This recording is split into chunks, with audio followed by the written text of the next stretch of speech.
आपका नाम क्या है भाई? सर मेरा नाम अमित मौर्य है। ये जो कागज है अपना उठा के दिखाओ इन लोगों को। इसमें क्या लिखा है? अच्छी तरह पढ़ो इसको। इसमें क्या लिखा है आपने बताओ बताओ। ओबीसी एससी शिक्षकों को नियुक्ति दो। सर हम 2 साल से इको गार्डन में लगातार नहीं, तुम 2 साल से चक्कर काट रहे हो। ठीक है, खड़े हो खड़े हो। मौर्य जी, ये आपने पोस्टर पकड़ रखा है, ये कागज की कोई जरूरत नहीं, इसको हटाओ। ये आपने कोई जरूरत नहीं इसकी। देखिए, ये आपने पोस्टर पकड़ा हुआ है, इस पे ये शब्द ओबीसी और एससी लिखा है। इसका क्या मतलब है? ओबीसी शब्द का मतलब बताओ मुझे। सर जो पिछड़े वर्ग से आते हैं उन्हीं को ओबीसी कहते हैं। हम लोग ओबीसी एससी जो है पिछड़े समाज से हैं। हम लोगों का जो है... सबसे पहले भाई माइक इस्तेमाल करना सीखो। इसको यहां पकड़ो, फिर बोलो। सर थोड़ा घबरा रहे हैं। घबराना नहीं है तुझे, तू बब्बर शेर है। घबराना नहीं है, घबराना नहीं है, घबराना नहीं है तुझे। अब मुझे बताओ ओबीसी क्या है?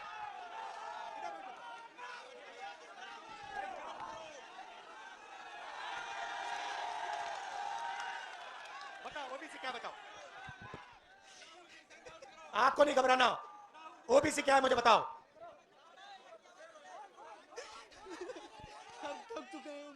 बोलो बोलो बोलो, ओबीसी क्या? ओबीसी क्या मुझे बताओ। रिलैक्स करो, शांत हो जाओ। ओबीसी का मतलब other backward caste. Other backward caste. भाई ओबीसी की आबादी हिंदुस्तान में कितनी है ये बताओ। सबको मिला के ओबीसी एससी मिला के लगभग 85% है। सबको मिला के इसकी आबादी, इस बब्बर शहर की आबादी 50% है। बात समझ आई? इसकी आबादी 50% है। ये कागज फिर से दिखाओ मुझे। नहीं, दूसरा वाला, नीला वाला। ये पकड़ो, इस पे दूसरा शब्द क्या लिखा है? ये क्या लिखा है? एससी। जोर से। SC schedule caste. Schedule caste की आबादी कितनी? वो भी 15%। 15%। 50 और 15 कितना? 75 65 65। 8% आदिवासियों की है। 65 और 8 कितना हुआ? बोलो। 72। तो ये सुनो सुनो, इसकी आबादी 73% है। ये पोस्टर लिए घूम रहा है और ये रो रहा है। ये क्यों रो रहा है? ये क्यों रो रहा है? ये इसलिए रो रहा है क्योंकि ये पिछड़ी जात का है। ये इसलिए रो रहा है क्योंकि इस देश में इसके लिए कोई भविष्य नहीं है। सही बात बोली मैंने? इसका कोई भविष्य नहीं है। और हमारा काम 73% का काम इसके लिए भविष्य बनाने का है।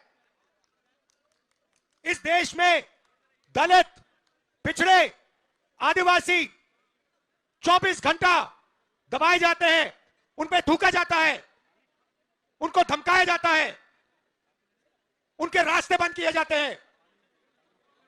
यह सच्चाई है देश की। मैं आपसे पूछता हूं, 200 सबसे, आपसे पूछूंगा मौर्य जी, 200 सबसे बड़ी कंपनियां हिंदुस्तान में, अदानी वाली, अंबानी वाली, टाटा वाली, बिरला वाली, सुने होंगे नाम आपने।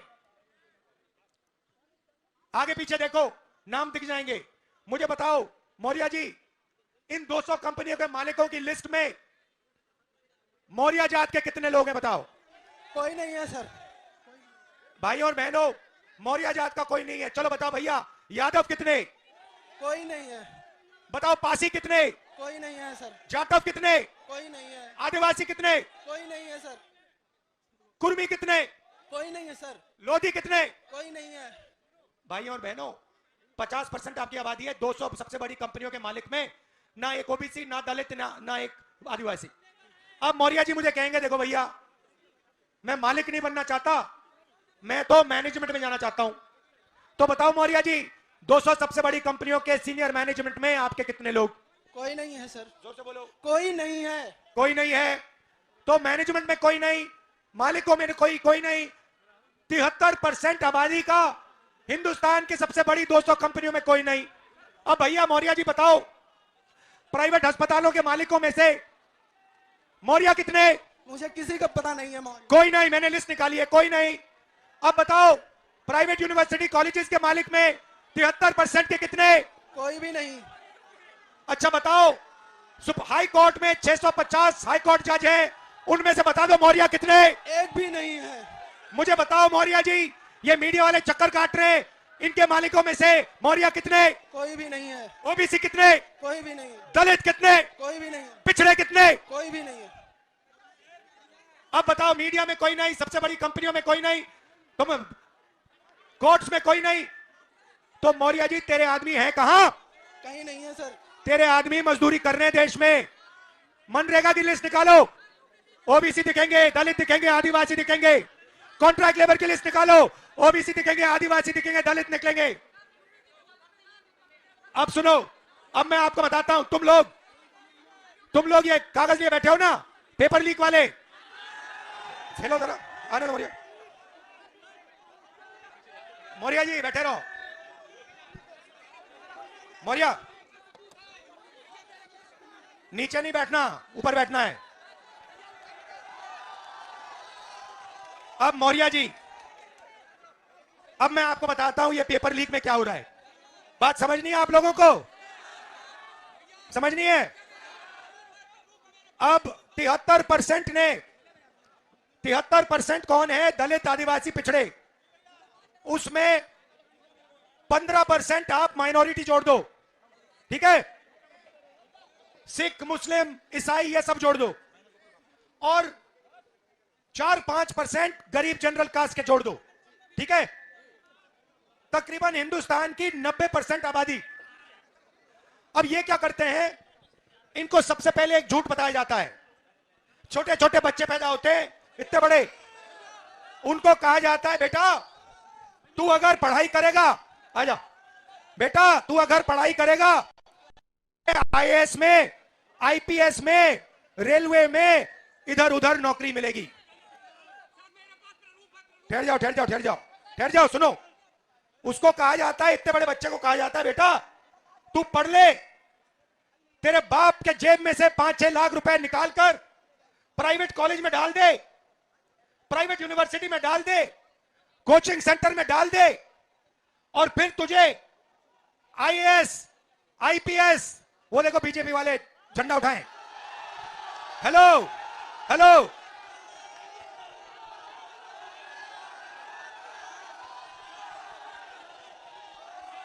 5 लोग खड़े वहां पे झंडा लिए।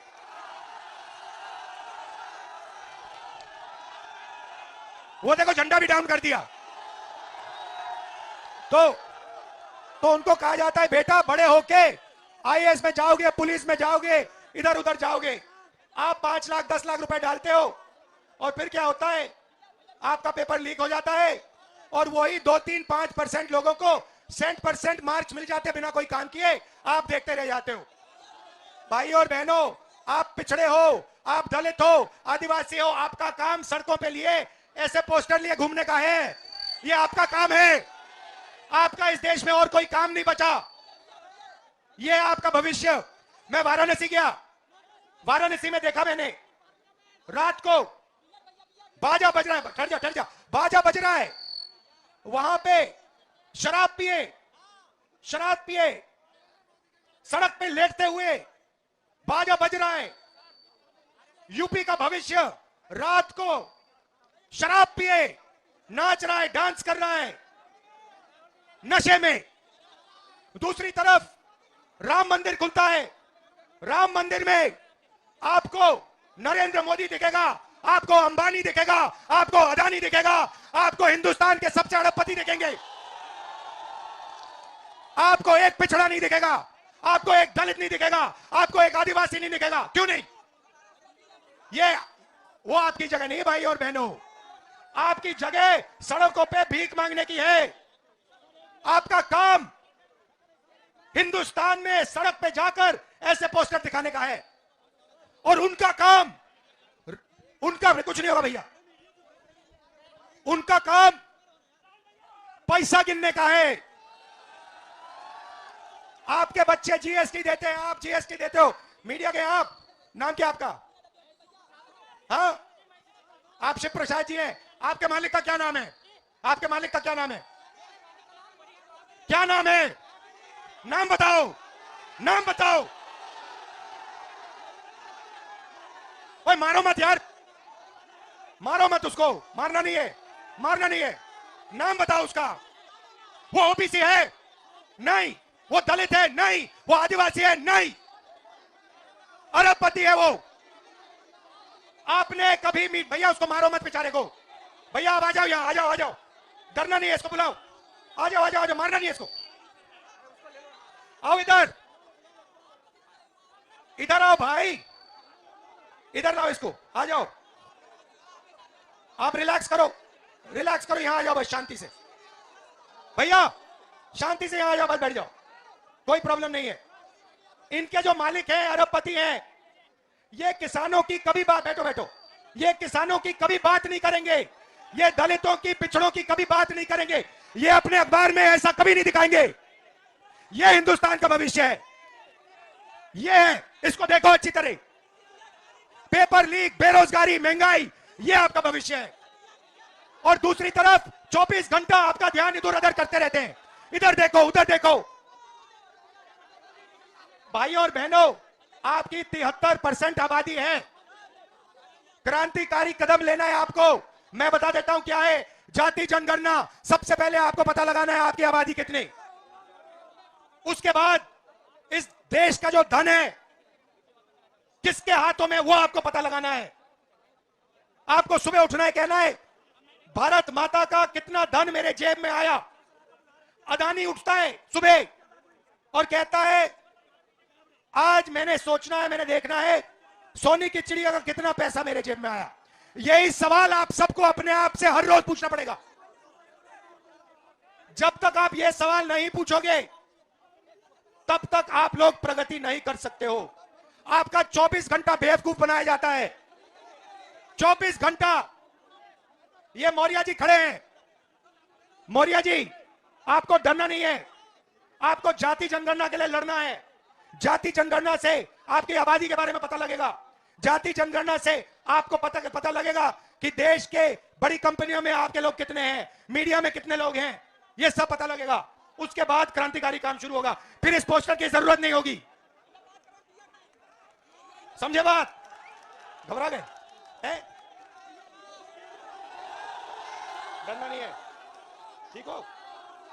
क्या हो गया? हाँ, घबराते नहीं, डरो नहीं, कुछ नहीं होगा। तो ये मैं आपको मैसेज देना चाहता था। आप राम मंदिर की बात होती है, 24 घंटा राम मंदिर की बात होती है, वहां पे आपने किसान को देखा, आदिवासी राष्ट्रपति को देखा, दलित को देखा, अंबानी को देखा, अडानी को देखा, अमिताभ बच्चन को देखा, शाहरुख खान को देखा। ये है 2-3% जो देश को चलाते हैं। आप लोगों को जो आपका हक है वो लेना है। 73% को खड़े होके अपना हक लेना है, और हक लेने का पहला कदम जाति जनगणना है, भूलो मत। आप सबका दिल से धन्यवाद। न्याय यात्रा में हमने शब्द न्याय इसलिए जोड़ा है, आपके खिलाफ अन्याय, नहीं जाना कहीं, आपके खिलाफ अन्याय हो रहा है। आपको हर रोज आपकी बेइज्जती की जा रही है। यह आपके बच्चों का भविष्य नहीं हो सकता, यह मैं मानने को तैयार नहीं हूं। धन्यवाद, जय हिंद।